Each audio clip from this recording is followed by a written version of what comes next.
What is it? Morning, good evening, good early evening, everybody. Welcome to your weekly Saturday weekly roundup from Courtroom Confidential, the fastest growing true crime news channel on YouTube. You guys are in for a treat. We're trying something new here. We are still not sure. We're heading into this fingers crossed, eyes closed, hoping this all works out. But I think you're going to enjoy it regardless.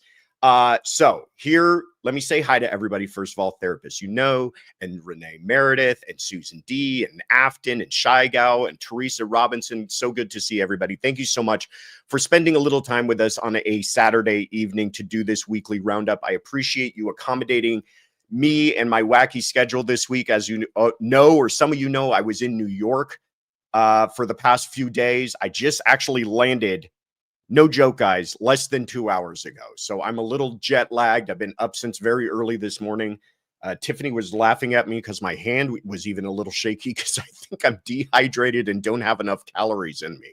But regardless of my lunatic state, we're going to give this a try. So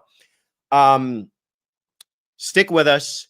We are actually going to try to do this live, but also make it something that we can put on our podcast. So it's going to be much more like our podcast, even though we're doing this live. I don't know if any of this makes sense. We'll figure it out along the way, but thank you guys so much for being here. Please like this episode. Please subscribe if you haven't already, and just sit back, buckle up, and enjoy. All right, let's go ahead and get started here. One of the most influential figures in hip-hop is sentenced to prison for federal sex crimes. Plus, a high-powered defense team begins to take shape for the man accused of assassinating a popular conservative activist. And police released a troubling statement from the investigation of a young girl's body discovered in the trunk of a popular singer's car. All this and more this week on Courtroom Confidential.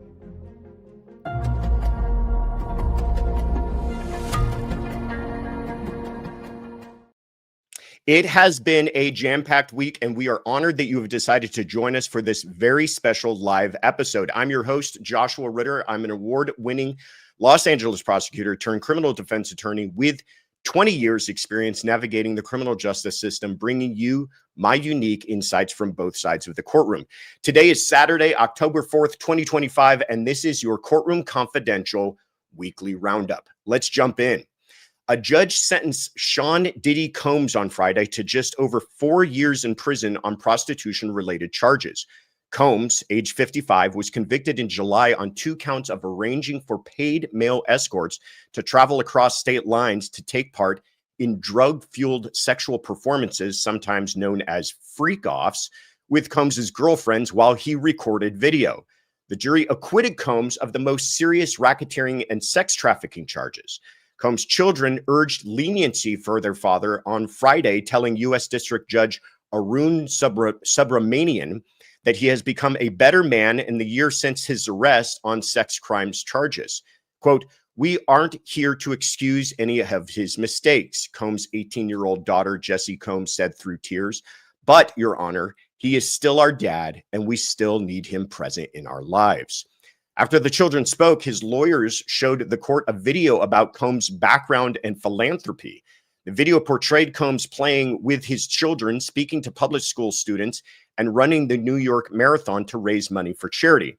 Prosecutors had sought a prison term of at least 135 months, which is roughly 11 years and about a quarter year, while Combs' lawyers pled for 14 months at most.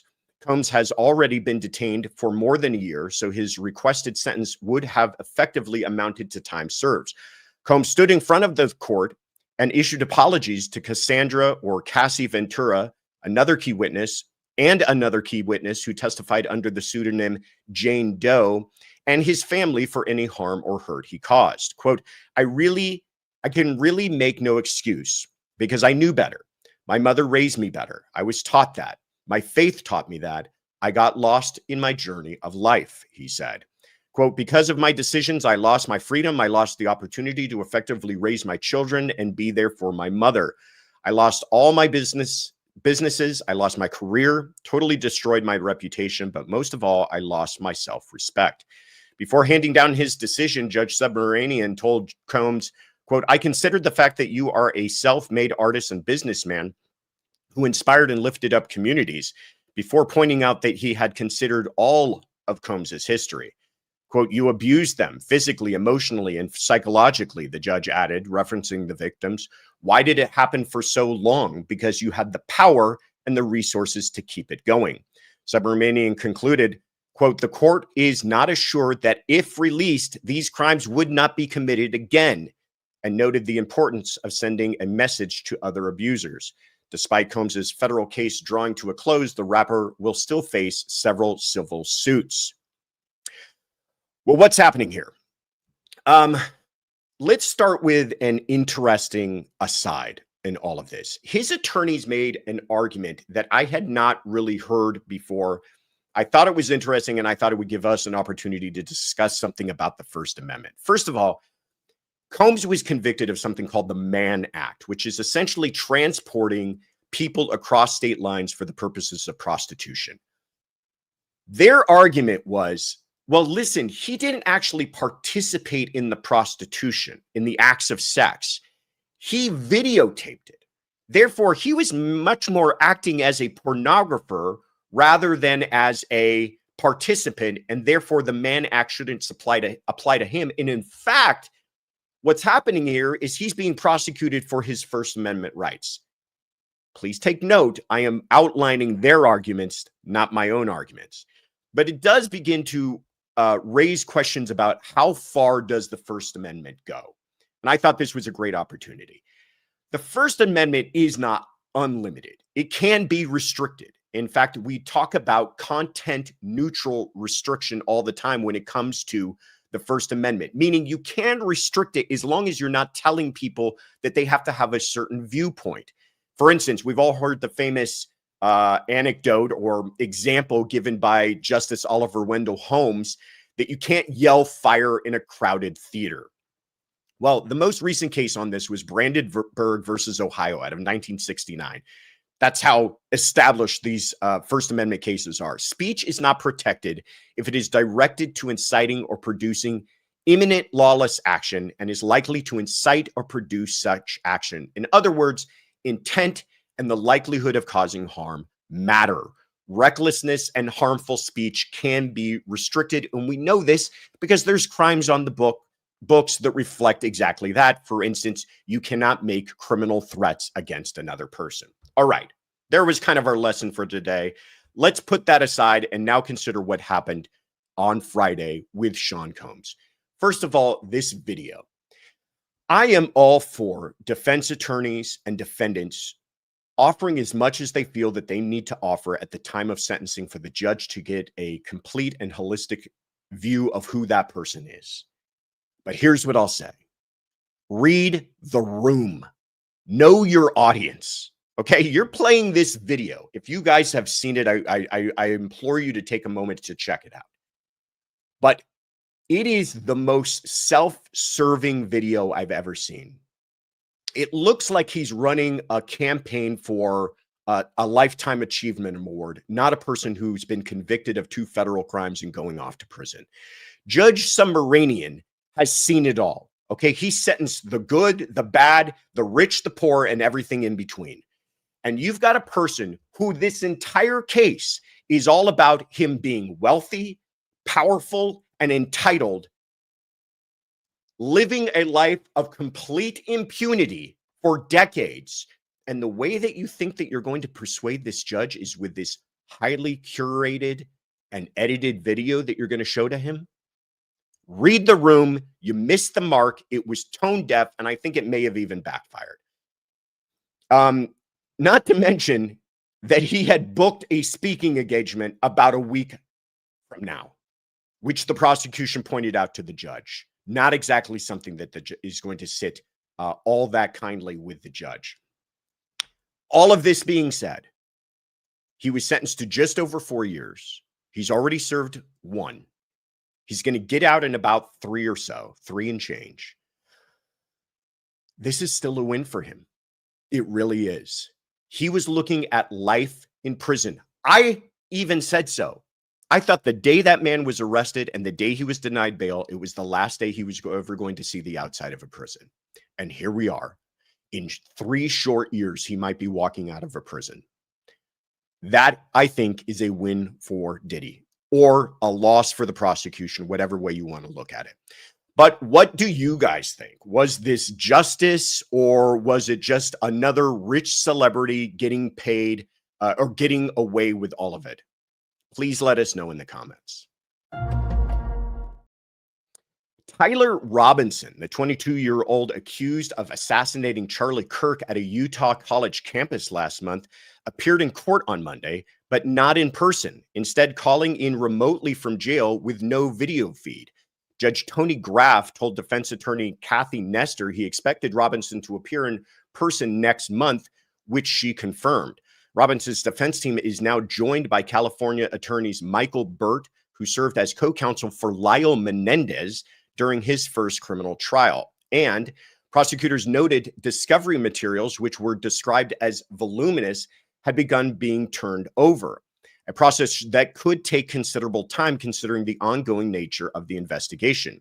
In turn, the defense asked for more time before deciding whether to request a preliminary hearing. Robinson faces 7 charges, including aggravated homicide, which carries the death penalty in Utah, along with felony discharge of a firearm, obstruction, and witness tampering. Authorities say they believed he acted alone and only spoke about the shooting afterwards. Before concluding the hearing, Judge Graff concluded with prepared remarks saying, "Let me be clear." This is a quote. "I will not put my finger on the scale of justice. These proceedings will be open to the public, conducted in accordance with the law, and handled with diligence and competence to ensure that justice is never compromised." He went on to say, regardless of who is watching, whether it is the nation or a single individual, we must fulfill our roles with integrity, civility, and diligence. I encourage each of you to give your very best to this case. Neither Mr. Robinson nor the people of Utah deserve anything less than the fair and impartial administration of justice. Robinson is due back in court on October 30th. What's happening here? Let me prepare you all. First of all, this case is going to take a very long time, and there's a couple of reasons for that. First of all, as described by the prosecution, the discovery, the evidence in this case is voluminous. That is lawyer speak for there's a whole bunch of it.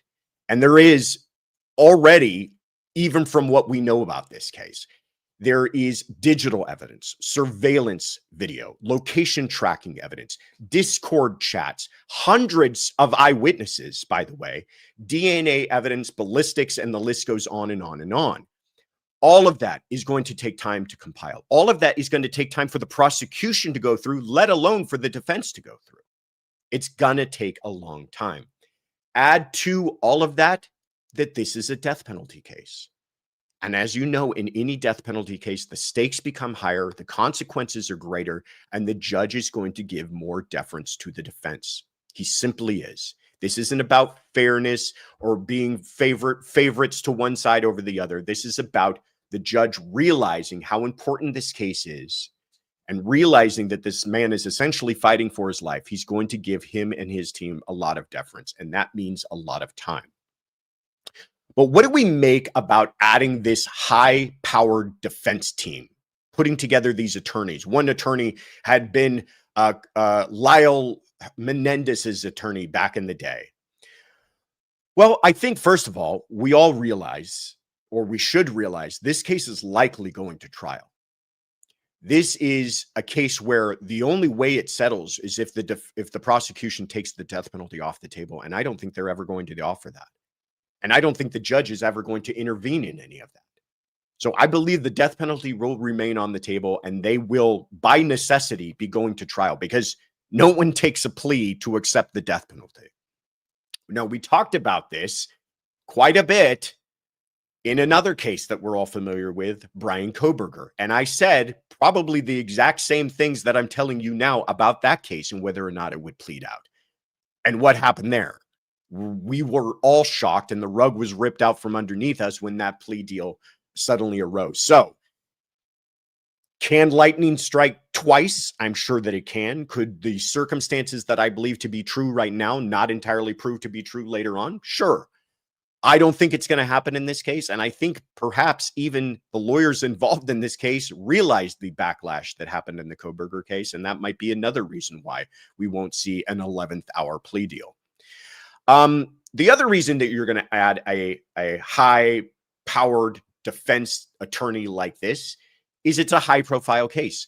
Like the judge said, the world is watching. So you want an attorney who's savvy with that, who knows how to handle the media, who's been in the spotlight before. But also think about what the defense arguments were in the Menendez case. That wasn't a whodunit. That was a what is it? That was a case about what we might classify as a mitigation defense. You remember in the Menendez case, they didn't call it, others coined it, the media coined it, the abuse excuse. And I think that's what we're going to be dealing with here, something along the lines of a mental health defense. We're not going to see them, I don't believe at least, trying to challenge the mountain of evidence that exists against this man. I think it's going to much more come down to how do they remove the special aggravating circumstances and aggravated murder so that the death penalty is off the table. But we shall see. Finally, one last thing I'd like to say about the judge's comments here. He talks, I've never seen that happen before, where a judge had prepared comments for the end of an arraignment, essentially what this was. I think it already is demonstrating to you how important this case is for the world outside of the four walls of that courtroom. And the judge knows that, and the judge is cognizant of that. And I agree with every word that that judge said. Here's my fear, though. When the hot lights of public attention are shining down on a case, sometimes people start to act differently. Sometimes attorneys handle things differently. Sometimes judges act differently. I speak from experience, and sometimes these things can go haywire. And I hope and I pray that this case doesn't turn into one of those circuses and get out of hand. But what do you guys think?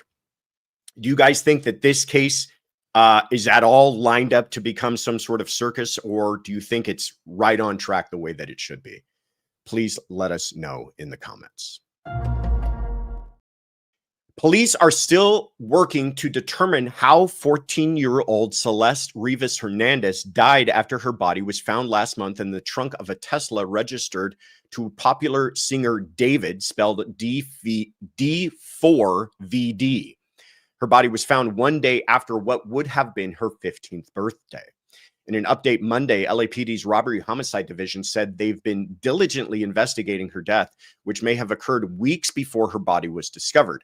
The county medical examiner has not yet determined the cause or manner of death. Quote, as such, it remains unclear whether there is any criminal culpability beyond the concealment of her body, police said.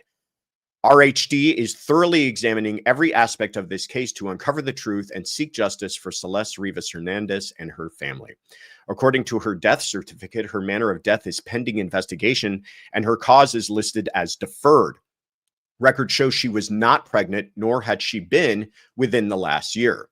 Investigators are relying on toxicology and lab tests to determine what happened. For now, police say this remains a death investigation, not a homicide.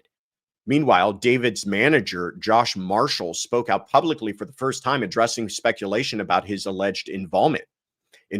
Marshall, who runs the record label Mogul Vision, denied any role in Hernandez's death on TikTok under the handle @JMogul. His statement followed reports that relatives of Hernandez had emailed him in 2024 about her disappearance. Quote, this is the only time I speak on this matter. For now, Marshall said. I received no emails and I'm no one's roommate. I live full-time at home with my wife and kids. This news is tragic for so many and for her family. I hope the proper authorities get to the bottom of it soon. Let me remind people, a lot of this is speculation and alleged. Marshall also replied to comments about the Hollywood Hills home searched by investigators saying, quote, LOL, I've never lived in that home. I live in an entirely different state with my family. I do not have access to any cameras nor anything on that property. Stop creating false narratives and assumptions. Police said David has not been named as a suspect or person of interest. A funeral for Hernandez is scheduled for October 4th. Well, what is happening here? First of all, let's get into these comments by the manager. Am I the only one who reads these as someone who is desperately jumping ship? Somebody who wants, I mean, think about this. This is the man's manager. His whole job is to make his client, David, look good and defend him. And instead, he's getting out what I might call way ahead of this and saying, I don't know anything about it. I got nothing to do with it. I live at home with my wife and kids. We spend our evenings playing Jenga. We are not involved in any of this. I am shocked by also what it doesn't say. Where is the absolution for David? Where are the comments saying, and David had nothing to do with this? Just something I noticed, and I imagine you all did too. Then let's talk about the comments from LAPD. This is the quote that got my head spinning. Quote, any criminal culpability beyond the concealment of her body. They are looking into, again, I'll read this to you, any criminal culpability beyond the concealment of her body.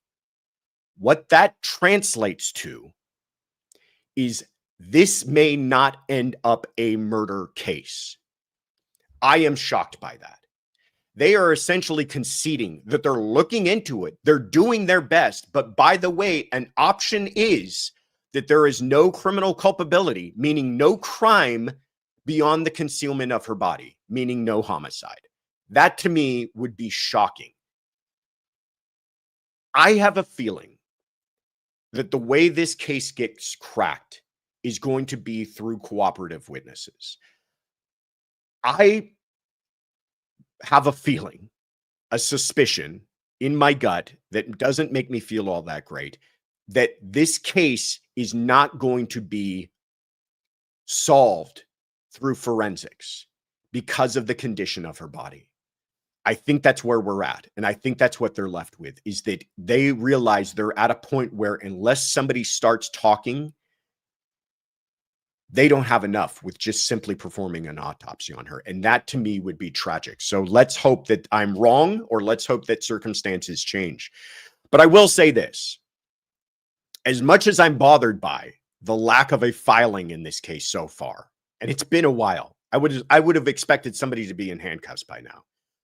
I do appreciate the patience of LAPD. I feel like patience is an underutilized virtue in law enforcement.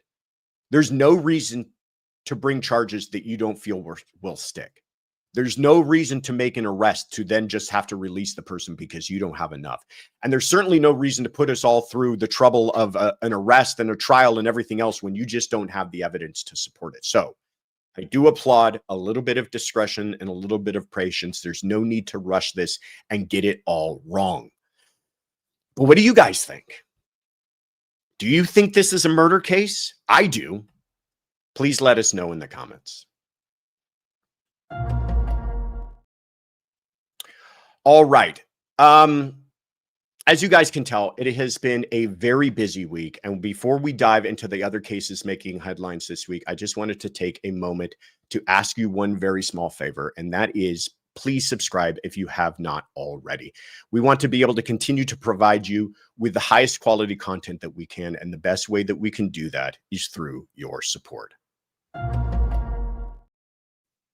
Also making headlines, a Laken County judge has issued a permanent injunction against the city of Moscow after the release of certain images of the 4 University of Idaho students who were killed in an off-campus home in November of 2022. Second District Judge Megan Marshall ruled Wednesday that sharing, quote, incredibly disturbing photos online is an unwarranted invasion of personal privacy for the families of the Idaho 4 victims. Bryan Kohberger pled guilty in July to murdering Ethan Chapin, Zaina Konodal, Madison Mogen, and Kaylee Gonzalez in 2022. On August 12, 2025, Madison Mogen's mother, Karen Laramie, filed a complaint requesting an injunction restraining the city of Moscow from releasing further images related to the homicide investigation of the plaintiff's daughter. The injunction was initially granted on August 15th, and on August 23rd, Ethan Chapin's family joined the complaint. While not all requests were approved, Judge Marshall determined that the, quote, extreme emotional distress caused by ongoing release of images depicting the victims' bodies and death scenes outweighed the public's interest in the investigation and how it was conducted.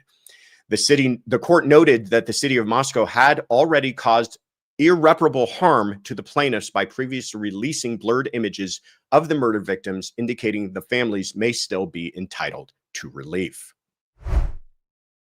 Increased recent activity from the prosecution and defense reveal new details about trial strategies for a Massachusetts man charged with murdering his wife. Anna Walshe, a 39-year-old mother of three, went missing soon after New Year's Day 2023. Prosecutors alleged that her husband, Bryan Walshe, killed and dismembered her before disposing of her body while using her son's iPad to search for ways to cover up the crime. Her remains have never been found. Walshe has been held without bail since his arrest, while also serving a 37-month federal sentence for a 2021 conviction related to selling fake Andy Warhol paintings. This week, Walsh's defense attorney, Larry Tipton, asked that the case be moved out of the Norfolk County or jurors be drawn from other areas due to pretrial publicity and quote, shocking allegations that have been reported in the media. Meanwhile, prosecutors outlined a detailed plan for their case, including an alleged motive for the murder. They contend that Walshe was aware of his wife's extramarital affair and sought to use custody of their three children to limit the severity of his federal sentence. The prosecution also plans to introduce DNA recovered from a dumpster near Walsh's mother's home, including a distinctive rug, 2 necklaces, and a watch. This will be accompanied by evidence from Walsh's electronic devices showing internet searches related to divorce laws. The man Anna was reportedly romantically involved with, pornography involving cheating wives, disposing of human remains, and collecting inheritance. For their part, the defense asked the court to exclude any testimony suggesting Walshe knew about Anna's affair before January 1 of 2023, also looking to block evidence of, quote, prior bad acts, including a 2011 out-of-state police report, his federal art fraud conviction, and allegations of mishandling his father's estate. Requests from both sides for additional courthouse security, including a buffer zone around Norfolk Superior Court to prevent demonstrations, remained in effect. Trial is set to begin on October 20th. An Ohio judge denied bail for an Amish woman accused of drowning her 4-year-old son at Atwood Lake last month during what authorities describe as a spiritual delusion. On Monday, prosecutor Ryan Steyer argued that Ruth Miller should remain in custody because no safeguards exist to prevent another crisis. Quote, whether God made her do it or the devil made her do it, whether she's faking it or whether she's honestly delusional, for purposes of today, it doesn't matter. What matters is there's nothing that can assure this court that she's not going to have some break again.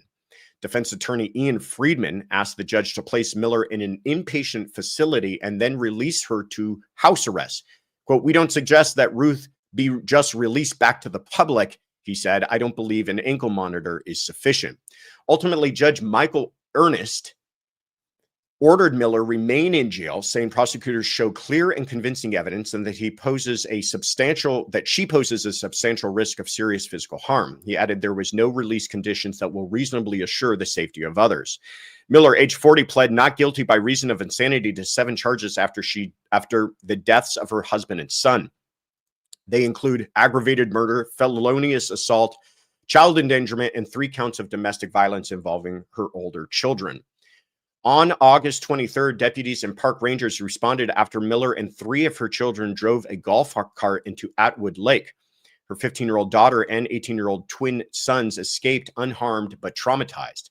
Investigators determined that earlier that morning, Ruth and her husband, Marcus Miller, jumped into the lake because God was speaking to them. Marcus later returned to the lake in an effort to further prove his faith. His body was recovered the next day. Police say he likely drowned accidentally. At around 8 a.m. that morning, Miller was seen loading her 4-year-old son, Vincent, into a golf cart. Drivers found the boy's body at the bottom of the lake that evening. Detectives testified that Miller described bizarre tests of faith, including claims that God told her to let herself be swallowed by a fish. If convicted, Miller faces a minimum of 20 to life and a maximum of life in prison without parole. Her next court date hearing is scheduled for October 6th. Court records indicate the newborn baby of a former University of Kentucky cheerleader appeared to be full term when it was discovered in a closet, according to Lexington police. According to a recently released affidavit, 21-year-old Laken Snelling told medical staff at UK hospital that the baby made a whimper and that she guessed the baby was alive. A search warrant for Snelling's social media accounts revealed searches pertaining to pregnancy, as well as photos of her in labor, images suggesting she concealed her pregnancy, and pictures of her engaging in activities that ordinary pregnant women should not be doing. According to court documents, Snelling gave birth at around 4 a.m. on August 27th. Her roommates told police they heard loud noises at the time. Snelling later told investigators she did not think the baby was alive. She said she passed out on top of him, and when she woke, the baby was turning blue and purple. She wrapped the baby in a towel, believing he was dead. Police say she later put the baby and placenta into a black trash bag and left it in her closet. At around 8:40 a.m., she told her roommate she had passed out earlier, causing the noises, and said she was not going to the doctor because she had not been feeling well. Instead of attending her 9:30 class, Snelling placed a food order on the McDonald's app, picked it up, and then drove to the university clinic. She never went inside and returned home at around 10:30, where police arrested her. Her roommates, suspicious of her pregnancy and the noises overnight, had gone into her room earlier that morning. There they found a blood-soaked towel on the floor and a plastic bag containing evidence of childbirth. Snelling, who is no longer enrolled at the university, is charged with abuse of a corpse in connection with her infant's death. Last Friday, she waived her preliminary hearing, allowing the case to go directly to a grand jury. Defense attorneys for the Massachusetts mother accused of killing her 3 young children before attempting to take her own life signaled that they may push for sweeping changes to how her trial unfolds. Defense attorney Kevin Reddington has previously said he plans to argue that Lindsay Clancy lacked criminal responsibility due to her mental condition.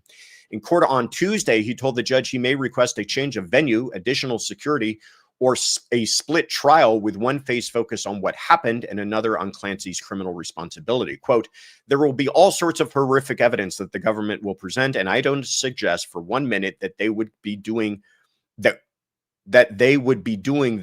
to try to kind of take advantage, if you will, of the emotion of the case. It's just the nature of the beast. It's just very difficult to defend in that type of situation." Clancy has pled not guilty to murder charges in the 2023 deaths of her 3 children, 5-year-old Cora, 3-year-old Dawson, and 8-month-old Callan. In an interview with The New Yorker last year, Clancy's husband, Patrick, described his wife's mental health struggle, saying, quote, "I wasn't married to a monster. I was married to someone who got sick." Clancy's next court hearing is set for November 18th, and trial is scheduled to begin February 9th of 2026. Jury selection began Wednesday in the case of an Ohio woman accused of fatally stabbing a toddler in a North Olmsted grocery store parking lot. Bianca Ellis, age 34, is charged with aggravated murder and felonious assault in the June 3rd, 2024 killing of 3-year-old Julian Wood and the stabbing of his mother, Margot Wood. Ellis has pled not guilty by reason of insanity. Judge John Russo said it could take several days to seat a jury. Prospective jurors received questionnaires Wednesday, and the selection process will continue into next week before opening statements begin. Earlier this week, Judge Russo denied a defense request to sequester jurors for the entire trial. Ellis's attorneys argued that media coverage could influence the jury, but prosecutors said jurors are routinely instructed to avoid outside information. Surveillance video shows Ellis entering the Giant Eagle grocery store with a knife, trailing the mother and child, and then carrying out what prosecutors say was a random attack of violence in the parking lot. Investigators found no prior connection between Ellis and the victims. Ellis was arrested immediately and later sent to a mental health facility to restore her to competency to stand trial. If the jury rejects her insanity defense, she faces life in prison. If they agree she didn't understand right from wrong, she could instead be committed to a mental health facility. Before we get to what's coming up next week, I just wanted to take a moment to say thank you. Thank you so much to everyone for being a part of this growing community. But I want to give a very special shout out to Mountain Ire for their kind words on Spotify, and to our CC crew members, Blessed by Hesed and NorCal Cubs fan, for your comments on YouTube. We can't thank you enough for all of your support. Please keep those comments and reviews coming. We appreciate your help in spreading the word about Courtroom Confidential. On the docket for next week, California man Tyler McCain, charged in the connection with the disappearance and death of his wife, Nikki Saley McCain, will be arraigned on Tuesday, October 7th. And finally, please join us tomorrow for our special question and answer series, Sunday Funday. All are invited to leave us a voice message at thecourtroomconfidential.com, which I will answer live on tomorrow's show at 9 a.m. Pacific, noon Eastern.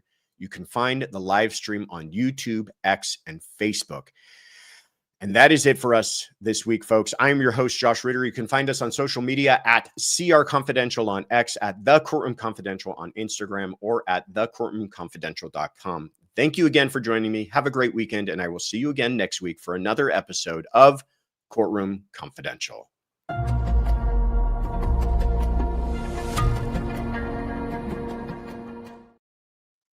All right, you guys. Well, that was our attempt at doing a live weekly roundup. We hope that you enjoyed it. We appreciate all of you so much for sticking around. I'm sorry that I wasn't able to get to all of the comments that I wanted to, but Shy Gal, you are always so generous, and I appreciate you, Sonia, for gifting a membership, and I hope that whoever receives that enjoys it. We always love welcoming new people to the Courtroom Confidential crew. Arizona Gal, been a member for 6 months, and we appreciate every minute of it. So excited to be here live, celebrating 6 amazing months with the CC fam. Quote, hashtag, what's happening here?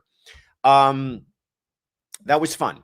I enjoyed you guys being here. I appreciate you all so much. I appreciate you spending some time with me on a Saturday evening. We're going to try this again next week, I think. Stay tuned for all the announcements. In the meantime, you're all fabulous. I appreciate you for the comments, for the support. Thank you, Josh. Brilliant job, says Busy Bee. The Quiet Fringe says, bravo, Josh and mods. I agree. The mods, everybody's fantastic. Thank you so much for being here. Sonia and Kathy and therapists, and who else am I missing? I know I'm missing somebody else. Afton. And thank you so much, Kaylin, for putting up with me and all of this. And Tiffany, we got catfished. Tiffany, thank you so much for everything that you do, for handling our crazy kids. And membership mint shirt color name. We didn't even get into the shirt color. What is it? I don't think it's membership mint, but I like that name anyways. This was fun, says Miss McGuire. It was a little exhausting, I gotta say. We got to figure out a way for me every now and then to take a sip of coffee. But you guys were all fantastic. Thank you for being here. Please hit subscribe. And yes, Tiff, thank you for being the best thing that ever happened to me. Thank you guys so much. Take care, everybody.